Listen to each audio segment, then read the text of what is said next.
Sebutkan 3 kata yang menggambarkan Sabrina sebagai sosok ibu untuk Launa. Wow, oke. Belajar. Oke. Sayang, eksploratif. Wow, eksploratif. Ini kenapa deh maksudnya eksploratif apa? Maksudnya mungkin kalau sekarang anak cewek pertama ya, jadi suka explore fashion, aktivitas juga. Dia main-main playtime, ikut open class apa ya, sensori apa ya. Jadi kayaknya banyak kepo nih saat ini. Oke, itu ya. Jadi eksploratif. Sebenarnya kepo tapi diganti dengan kata yang lebih positif, eksploratif. Keren, aku suka banget. Kepo bener tapi juga. Pastinya lah sebagai ibu ya.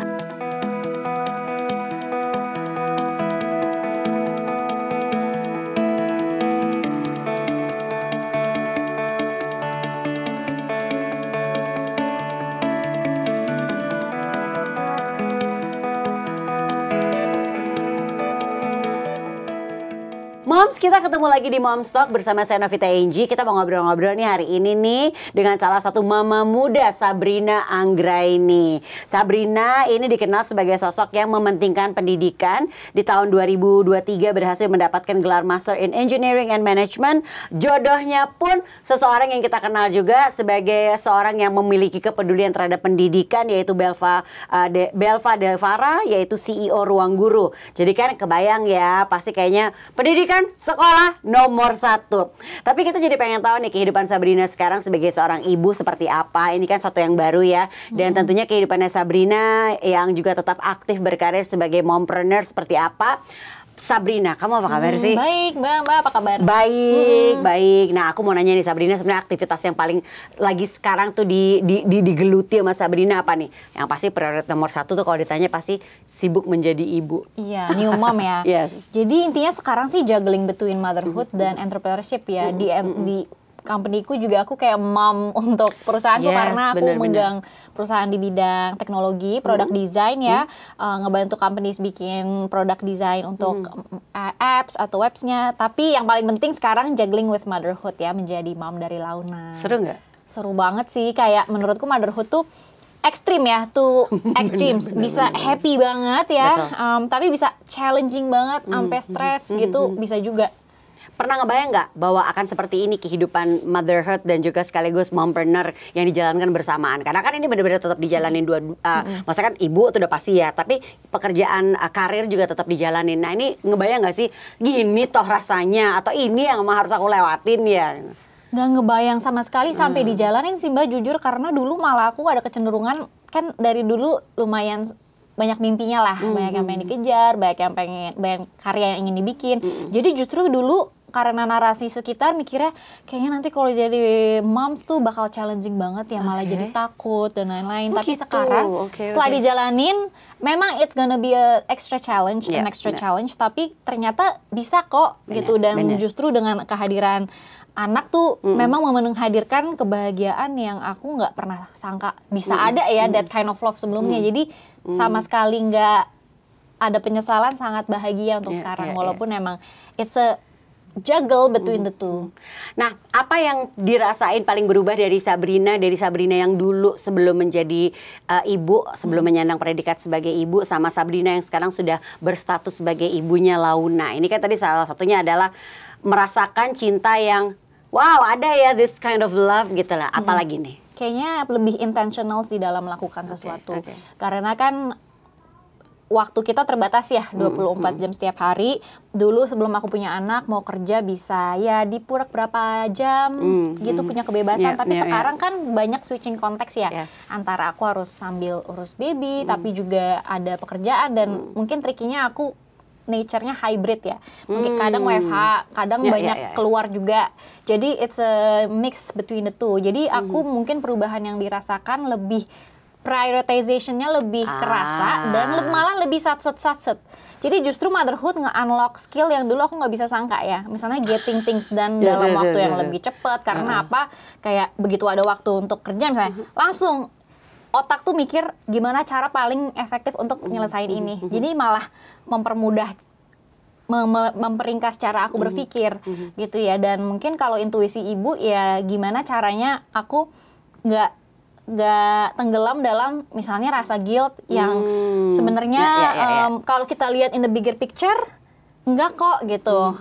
masih bisa diatur. Contoh, misalnya di hari tertentu ada rasa, oh kayaknya kurang nih main sama Launa atau apa. Padahal ketika di zoom out dalam seminggu itu banyak kok aktivitas baru yang aku berikan. Jadi kayaknya putting things on perspective supaya nggak kemakan dengan hal-hal yang lebih perasaan doang gitu. Jadi lebih objektif. Jadi sebenarnya kayaknya motherhood nge-unlock skill yang dulu aku nggak pernah punya juga ya. Dari segi individu lebih satset aja kalau ngapa-ngapain. Dan berasa banget kan kita sering dengar perempuan itu multitasking. Pasti setelah jadi ibu bener-bener berasa kerasa gila, banget. ternyata aku multitasking itu gitu ya. Kayak sebelum kerja misalnya udah bener-bener mikir ini makan apa ya Launa hari ini, karena misalnya kalau makanan pun aku pengennya aku bener-bener tahu nih apa sih yang masuk ke tubuh dia, terus aku yang siapin juga. Jadi kayak pagi tuh udah banyak banget ya ternyata yang udah kita selesain gitu ya. Baru kita kerja perasaan udah banyak yang dikerjain pagi ini sebagai ibu jadi banyak banget gitu. Tapi enjoy juga sih ngejalaninnya meskipun kayaknya energi harus ekstra ya. Iya benar banget. Pasti Sabrina pernah dengar komentar seperti ini, ucapan sih lebih tepatnya. Kalau jadi ibu, di saat perempuan sudah menjadi ibu, kita tuh udah nggak bisa seaktif dulu. Kita tuh bener-bener mungkin akan merasakan jalan kita tuh akan jadi tersendat, bahkan terhenti kalau kita ingin mengejar cita-cita kita yang dulu. Sabrina setuju apa enggak? Apalagi tadi di awal Sabrina bilang, aku adalah orang yang punya banyak goals sebenarnya dalam hidup. Setuju nggak sama pendapat bahwa di saat perempuan menjadi ibu itu sedikit menghambat, bahkan ada yang jadi mengkandaskan cita-cita dan ambisi dan keinginan kita? Menurut aku nggak 100% sepenuhnya benar. Kalau dengar kalimat itu kan kayak ekstrim ya, menjadi ibu udah dead end. Tapi ibaratnya kalau kita di aplikasi Maps ya, kita mau ke satu tujuan, mungkin untuk ketujuan itu kita reroute sebentar, tapi kan endingnya bakal nyampe ke tujuan itu. Nah itu yang aku sadarin sih, mungkin tiap orang beda-beda kali ya. Ada hambatan, itu semua tergantung misalnya support system, nature pekerjaan mereka, gimana mereka mengaturnya, dan kesempatan di karir, dan cara mereka mengasuh anaknya. Tetapi mungkin kalau ada rasa pause, misalnya kita ketika baby nih 1000 hari pertama, tentu kita kan pengen ngasih yang terbaik untuk hadir secara stimulasi, benar-benar memperhatikan.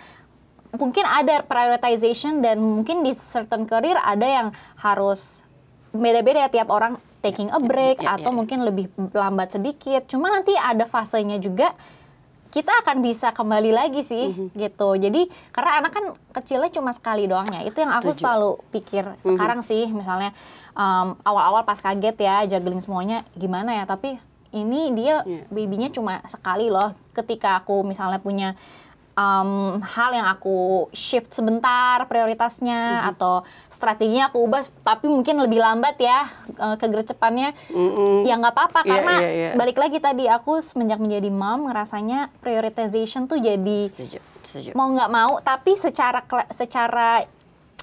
overall aku ngerasa itu malah ngebantu aku clarity apa sih yang benar matter buat diri kita. Jadi mungkin aku nggak sepenuhnya setuju yang seakan-akan kita akan selesai hidup kita. Tapi pasti ada cara untuk mengatur hal itu. Sama kayak sekarang ya aku entrepreneurship gitu ya, mungkin prosnya mungkin line of work aku sekarang aku punya tim ya. Jadi ada tim, kita bisa tetap mengerjakan sebuah output bersama tim. Tapi at the same time kadang kalau bangun usaha malah lebih berat lagi gitu karena gimana ini muter otaknya, bebannya justru harus lebih ini lagi. Tapi akhirnya along the way menemukan cara-cara yang di lapangan aku nemuin aja gitu. Jadi memang ada kagetnya di awal, tapi ketika kita di-adjust butuh waktu memang. Jadi mungkin emang aku akan kasih tipsnya jangan expect semua akan fall into place. Awal-awal aku overwhelmed karena misalnya switching konteksnya tuh cepet banget Mbak. Kayak dan masih banyak kemauan, aku tuh maunya gini loh, aku maunya gini loh. Atau switching konteks misalnya aku lagi ngerjain ini, tapi aku harus mikirin kayak pikiran kita cepet berubah gitu. Jadi itu sih yang aku rasa masih bisa banget kok. Aku suka banget ya perumpamaannya, ibarat kata tadi kata Sabrina, kita mau pergi ke satu tempat, mungkin kita kalau ngelihat tuh ada pilihan jalannya atau route-nya, kita mungkin nggak bisa yang paling cepat. nyampenya. Tapi kita bisa mencari jalan lain tetap nyampe, tapi mungkin akan ya telat 10 menit, lebih lambat 10 menit ibarat kita kalau di map ya. Keren banget benar. Jadi tidak mengkandaskan, tapi mungkin memang saat kita menjadi ibu, kita kan pasti ada prioritas yang berubah. Seiring anak bertambah umur pun prioritas juga akan berubah lagi. Nah, di Instagram kita pernah baca, kamu pernah bilang kamu adalah Menteri Riset Keluarga. Waduh. Itu apa sih kebiasaan riset, emang dibawa sampai sekarang kamu bahkan menjadi ibu atau gimana nih? Atau emang ya udah emang harus riset dulu aja apapun gitu? Sebenarnya lebih ke bareng suamiku tuh lebih ke nyari tahu, karena kita kan ini anak pertama, terus kayak kita nggak bisa ngebandingin sama diri kita waktu grow up ya, karena tiap generasi tantangannya berbeda lagi. Jadi kayaknya lebih kepada emang apa-apa tuh cari tahu dulu sih, dan kita percaya kalau studiesnya tuh udah ada, atau kayak misalnya awal-awal newborn gitu ya. Cari tahu sebenarnya kalau newborn tuh kenapa sih mereka misalnya kalau fussy at night. Kalau dulu kan aku dengar narasi kayaknya soal susah tidur, soal stres-stresnya lah. Tapi sebenarnya cari tahu dulu, pasti ada alasannya gitu. Jadi sebenarnya riset itu lebih kepada supaya kita juga tenang sih sebagai parents, karena semua pasti ada alasannya gitu. Jadi seenggaknya kita cari tahu dulu nih, dan nanti ketika kita ngasih sesuatu ke Launa, seenggaknya kita udah mencari tahu dan mudah-mudahan kasih yang terbaik. Dan riset ini nggak cuma dari ngelihat di studi jurnal atau apa doang ya, tapi nggak cuma dari internet, kadang juga nanya-nanya teman yang udah berpengalaman.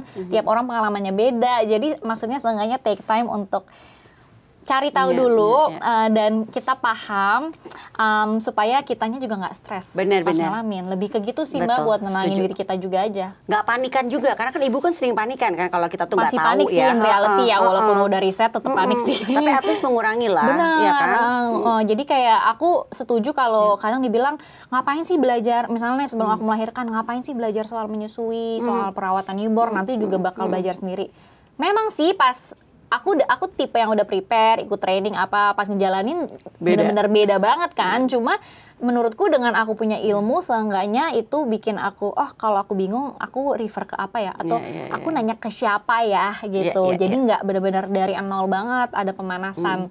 Jadi tetap belajar atau baca, seenggaknya dilakuin, walaupun pas di lapangan ya messy juga. Iya, nggak apa-apa, tapi kan ada bekalnya, ya kan. Nah, apa yang paling bikin kamu bahagia setelah menjadi ibu, yang kayaknya yang kayak balik lagi, I never imagine akan seperti ini bahagianya? Aku ternyata sederhana sih. Sebenarnya ngelihat anakku happy, kayak confident ketika dia main, dan kayaknya seneng kalau ada kehadiran kita tuh, jujur udah cukup banget buat aku. Dia bahagia dan sehat, karena mungkin awal-awal aku kira kalau dia achieve milestone ini happy. Ternyata justru yang aku jadi fokus di awal-awal bareng suami adalah gimana caranya nih bagi Launa, anak kita, dia merasa safe and secure, merasa love gitu. Karena mungkin di umur dia yang masih baby, gimana kita responsive parenting, misalnya dia ada ekspresiin kebutuhan dia untuk diperhatiin, kita responsif nih untuk hal itu, supaya dia merasa aku dipedulikan ya. Dan sebenarnya lama-kelamaan, mungkin dia sekarang masih 9 bulan sih ya, belum yang toddler atau apa. Tapi kelihatan ketika dia main, dia confident gitu, kayak atau misalnya dia ketemu sama orang dia kayak senyum atau apa. Ya mungkin aku nggak tahu exactly ya itu kenapa, tetapi salah satunya aku rasa karena ya di rumah kita menciptakan safe place yang kalau bisa kita mama papanya express love ke dia. Jadi misalnya tiap pagi gitu, misalnya mama papanya ya, misalnya kan ada kerja ya ke kantor atau apa, tapi pagi-pagi bikin rutin ketemu, dan tiap ketemu papanya very ekspresif, ceria, aku juga ya. Jadi karena ternyata anak tuh menyerap ya apa yang kita ingin, walaupun kan in reality kita as moms suka bisa jadi naga ya gitu ya. Bukan lagi, jadi bukan naga, lagi. tapi kayak mungkin gimana anaknya tuh kita atur, karena ternyata it shows. Jadi kebahagiaanku sesimpel ngelihat dia happy, confident ketika bermain, itu udah cukup sih, dan tentunya tumbuh sehat. Memenuhi tangki kasih sayangnya kali ya, benar-benar dikejar banget supaya semua itu tercukupi ya kan, membuat kita juga jadi yang lihat anaknya bahagia, kita juga jadi happy. Betul. Nah, sekarang kan kita tahu digaungin banget nih yang namanya ayah itu tuh penting banget dalam pengasuhan anak ya kan. Sabrina juga pernah bilang bahagia banget ngeliat suami, ngeliat Belva jadi ayah dan terlibat dalam pengasuhan. Ini sebenarnya pengen tahu deh, gimana sih perannya Belva dalam pengasuhan? Ada bagi-bagi tugas atau bagi-bagi peran nggak sih di saat sedang mengasuh Launa ini? Mungkin tadi Menteri Riset Keluarga, tapi sebenarnya dia juga riset gitu. Jadi kadang aku pikir kalau perempuan apalagi misalnya hamil, newborn apa kan menyusui, kita tuh udah menanggung banyak beban fisik ya, yang mau nggak bisa setuju. kita delegasiin ke laki-laki. Jadi yang aku ngerasa kebantu banget ketika dibantu cari tahu, aku kayak udah nggak bisa mikir apa. Dicari tahu nih misalnya pas menyusui ada masalah apa gitu. Dicari tauin ketika kita udah tepar sebagai ibu. Atau sesimpel kitanya sih yang diperhatiin, karena misalnya dulu hamil. Kita butuh semua orang kan perhatian nih sama kita ya, yang hamil. Betul. Kita yang jadi yang hati-hati gitu kan ya. Semua orang perhatian nih, tapi pas begitu udah lahir pindah, which is good. Aku senang anakku disayang, tapi kalau kita jadi kayak goodbye, kayak langsung red gitu terjun bebas. Jadi kan nah di situ yang aku rasa support suami sebagai garda terdepan, kan dia ya perhatian lah ke kita, misalnya kayak asking how we are doing, atau waktu yang paling ekstrim sih menurutku masa-masa newborn ya, kayak ngecek kita, nyuapin kita, atau ngecek kita udah makan apa belum, atau misalnya sesimpel ini deh lagi nggak sama kita, terus kita lagi pusing jangan main HP gitu. Itu juga aku udah appreciate itu banget. Simple loh, simple kan? loh. Nggak yang harus dipijitin terus-terusan sebenarnya gitu kan. Aku yakin juga itu nggak mungkin always juga ya gitu. Kadang ke kantor atau apa. Even the hardest part kan ketika menurutku waktu udah selesai maternity leave, semua udah going back to normal, orang juga udah nggak yang maklum lagi sama kita. Itu shift tersulit. Jadi ya itu menurut aku adalah perhatiannya ke kita. Kalau untuk anak juga cari tahu bareng, jadi nggak kayak kita mikir sendiri sebagai mom dan ya terlibat dengan ya sesuai porsi masing-masing ya, karena dengan tanggung jawab siapa orang beda-beda, tapi ya dengan dia terlibat ada juga, pokoknya itulah, dan setiap orang beda-beda tergantung konteksnya gitu. Ini boleh jadi catatan nih buat para dads nih atau moms, bisa bilang ke papa-papahnya nih ya, ke para dads nih, sebenarnya nggak minta banyak, cuman ada buat kita itu adalah salah satu bentuk support yang dibutuhkan juga loh. Ini juga salah satu dalam hal apa ya, kan bisa dibilang kita kan sama-sama nih ngebesarin anak, tapi kan memang mungkin saat ini porsi ibunya lagi banyak bisa ada buat anaknya, suaminya ada buat ibunya gitu kali ya, buat istrinya kali ya. Nah, ini Launa ini lahir dari papa mama yang wow, gila sekolah, gila pendidikan gitu istilahnya ya. Ini kan sama-sama papa mamanya pintar, mementingkan pendidikan gitu ya. Coba ini juga tentunya banyak yang suka bilang, wah ini bayi jenius nih, kita aminin ya. Amin. Kalau aku didoain gitu, iya dong. Amin. Sudahkah Sabrina dan Belva merencanakan untuk pendidikan Launa nanti gitu? Karena kan aku yakin kayak nggak perlu aku tanya seberapa penting pendidikan untuk Launa, nggak usah ditanya. Pasti jawabannya penting banget. Tapi seperti apa sih perencanaannya? Karena aku yakin banget nggak usah ditanya, pasti rencananya juga udah cukup matang nih. Apa nih rencananya untuk Launa yang saat ini dijalankan? Kadang orang ngira kita udah planning sampai kuliah di mana gitu. Oh salah ya berarti ya? Tapi sebenarnya kita lebih ke ya kita setuju nih ada pathway yang oke, dan kebetulan untuk menuju kita ke sana kita kebayang lah. Tapi sebenarnya kalau riset pendidikan lebih ke kira-kira yang oke ke arah mana. Tetapi prinsip kita sih kita mau ngikut untuk bidang Launa suka bebas dan kuat di mana. Gitu sih, nggak mau yang kayak mentang-mentang aku engineering atau bapaknya di bisnis apa harus ikut apa. Kita rasa sih pengennya emang dia sesuatu yang dari pilihan kita. Tetapi kalau untuk arah pendidikan, of course kita ada opsi gitu. Tapi nanti kan along the way, ya dia masih bayi ya, belum tahu. Seenggaknya kalau sekarang waktu ketika dia bayi, ya kita maksimalin aja di usia dia, stimulasi apa sih yang dia harus dapatkan. Semisalnya sesimpel pendidikan di rumah juga. Misalnya aku sebagai ibunya, kadang aku ya cari tahu sih stimulasi apa ya yang bisa dikasih ke dia. Misalnya kalau sensori apa, atau kayak dari misalnya waktu mau milestone dari merangkak terus ke sekarang lagi belajar berdiri, tapi misalnya dulu merangkak, cari tahu dia stimulasinya gimana sih, kita cari tahu. Misalnya diayunkan nih kakinya atau dikasih playmat supaya dia banyak pergerakan. Terus juga aku coba usahain bacain buku cerita banyak ke dia supaya dia bisa banyak vocabulary. Jadi menurutku kalau pendidikan dari sekarang ya Sudah dari rumah juga nih. sih Iya, dan banyak ajak ngobrol. Benar. Jadi kayak again fondasi ya, karena kan sensori. Jadi nggak langsung fokus ke dia harus bisa baca yang nggak gitu untuk yang melebihi umur, tapi karena yang aku baca kalau sensori motorik itu justru akan menentukan kesuksesan dia dalam nanti calistung dan lain-lain. Jadi kalau pendidikan sekarang fokus yang di rumah juga dan yang di luar lebih, aku juga mencari kegiatan yang mungkin lebih sulit untuk kita di rumah. Misalnya kan kalau ikut baby class di rumah kan emang nggak ada, nggak ikut kan. Kalau di rumah kagak ada bayi lain ya, jadi cuma bisa di luar. Iya, bersosialisasi kan jadinya. Bersosialisasi dan aku ngelihat ternyata misalnya dia duduk bareng anak-anak nih di rumah, waktu dia belajar makan sendiri masih dilempar-lempar. Waktu itu dia duduk sama anak-anak lain, dia makan sendiri anteng banget, Mbak. Jadi kayak ngaruh ya, dia naruh sama baby lain gitu. Jadi aku berusaha aktif cari kegiatan apa ya, dan jujur sebenarnya di zaman sekarang udah enak banget ya. Memang. Aku inget dulu mamaku cerita kalau nyari ide-ide gitu di majalah, di gunting. Iya benar. Sekarang gampang banget tinggal browsing. Sekarang tinggal browsing dan kita cari taunya yang kritis gimana. Jadi kalau arti pendidikan itu sih, dan lebih ke ya kita kalau yang higher education, yang SD apa kan lebih kira-kira kayak gini. Udah cari tahu, tanya-tanya kadang-kadang. Tapi kita juga yakin nanti kan mungkin ada sekolah lagi, ada perkembangan apa-apa lagi. Dunia tuh berubahnya cepet ya. Jadi nggak mau yang udah saklek banget sih. Takutnya juga ntar berubah-berubah lagi. Tapi udah ada gambaran aja. Justru tapi dijalanin dulu aja apa yang step by step yang ada di depan dulu. Sekarang dia belajar berdiri dulu. Ya, betul.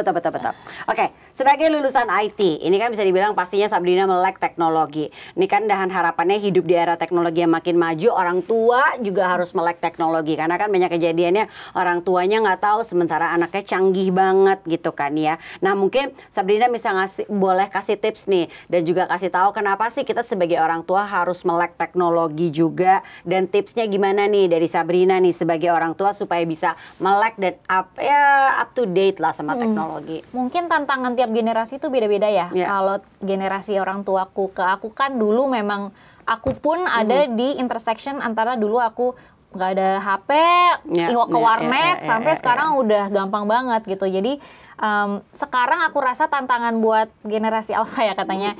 Mungkin kalau dulu lebih ke ada generasi internet, beta bahkan anak bahkan kamu. beta ya nanti ya. Belum tahun depan beta. Beta. Kalau generasi sekarang justru ada dengan kehadiran AI gitu, dimana mungkin lebih harus kita guard lagi ya kalau soal benar. teknologi tuh. Misalnya kalau yang aku pernah dengar ya, batasnya 13 tahun untuk bersosial media. Karena apa kan kita nggak tahu nih dia bisa berinteraksi dengan orang seperti apa, di-influence. Belum bisa memilah-milah konten yang ada di sosial media gitu. Sementara nanti di era dia udah AI gitu. Udah bukan masalah social konten apalagi sosial media, orang-orang lagi bisa lagi intersection antara dunia digital sama offline tuh makin blur lagi, Mbak. Jadi kan kayak ya ini pasti tantangan aku dalam memilah-milah nih, orang tua zaman sekarang akan nggak ada guide-nya lagi di buku. Jadi kalau menurut aku sih sebagai orang tua kita nggak hanya untuk keep up to date ya, tapi harus terbuka juga dan mau unlearning gitu. Jadi mungkin kita sekarang udah punya gambaran, teknologi kayak gini, AI kayak gini. Tapi nanti ketika ada perubahan kita harus willing untuk unlearn lagi dan terbuka sama hal baru, karena mungkin sekarang aku belum tahu tipe tantangan yang akan dihadapi gitu. Jadi misalnya sekarang kalau baby kan lebih ke kita jangan screen time dulu supaya dia bisa lebih ya jangan addicting lah gitu, ada waktunya. Itu pun kan harus kita tahu informasi tersebut supaya bisa nahan, karena mungkin kadang tempting supaya dia nggak bosan. Jadi sebenarnya lebih ke itu sih, supaya balik lagi memberikan yang terbaik ke anak sih. Mungkin kalau untuk konteks ke baby dengan dia nggak screen time, harapannya dia lebih banyak bermain mindful, lebih mindful, nggak gampang terdistraksi fokusnya.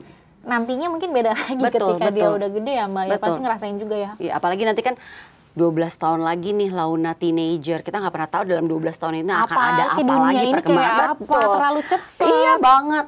Sebagai penutup, goals Sabrina di tahun 2025 ini apa nih? Baik sebagai perempuan, istri, dan juga sebagai seorang ibu. Simple sih. Goals aku adalah be a more mindful mom untuk Launa. Be a more mindful wife as well. Jadi selalu hadir untuk keluarga, ini penting. tetapi at the same time juga selalu jujur sama diriku sendiri tentang apa yang aku mau, dan bisa, mungkin aku nggak akan bilang aku ingin mengachieve semua-muanya ya, tetapi aku harap aku bisa lebih beradaptasi lagi untuk juggling pilar kehidupan aku di luar motherhood ya, Betul. yaitu di karirku, entrepreneurship, my hobbies, dan karena itu semua bersama motherhood adalah sesuatu yang made me as a person. Jadi semoga aku bisa lebih mindful dan enjoy ngejalanin semuanya sih. Semuanya bisa berjalan kok, kan switching priority aja. Dan itu kan kalau perempuan jago lah, bisa kita switching priority. Oke, sekarang aku jadi ibu dulu ya, fokusnya utamanya ibu, lalu istri, lalu sekarang for me, for myself gitu. Aku suka banget ya ngobrol sama Sabrina. Semoga obrolan kita hari ini bisa memberikan inspirasi buat para mom semuanya untuk nggak berhenti belajar, dan juga tentunya untuk lebih mindful juga dalam menjalani kehidupan, karena kuncinya di situ kali ya. Jadi di saat kita mindful, kita tahu apa yang kita mau, dan kita bisa tahu prioritas kita saat ini apa yang harus kita lakukan. Sabrina, thank you so much for sharing. Terima kasih. Nah, nanti Sabrina juga bisa dibaca nih, nanti lebih cerita-cerita lebih dalamnya lagi di website Mother and Beyond, dan juga ada foto-foto gemesnya sama Launa. Seneng Seru banget photoshootnya. Iya. Thank you juga buat moms yang udah menyaksikan Momstock edisi kali ini. Sampai ketemu lagi, Mom. Sehat selalu. Bye.